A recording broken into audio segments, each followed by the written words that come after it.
bubuksan na namin tong aming miracle fruit. Marami nagtatanong sa akin kung ano daw ba itsura sa loob niyan, tsaka anong lasa.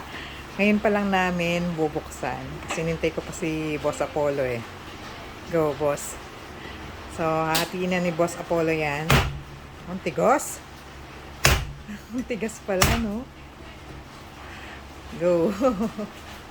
Paikutin mo. Para sa kabilang side naman.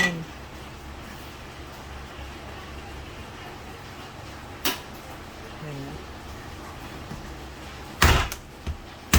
Ang tigas. Mapuro lang to. Hindi. Tandaan, boss, ah.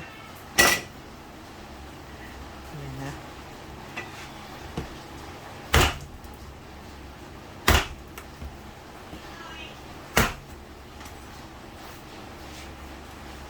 Kaya dito kami gumawa eh, para stable yung mesa.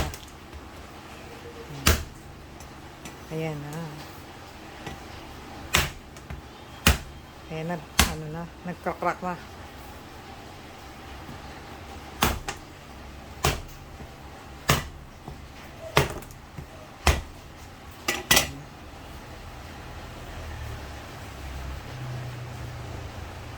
Wow! Oh, ito pala yung laman niyan, oh. Parang ano no, yung parang yung mga durian. Parang parang mabulak. Yan oh. Hindi ko alam kung pwedeng kainin to kaya nang hilaw kaya hindi ko na lang muna titikman.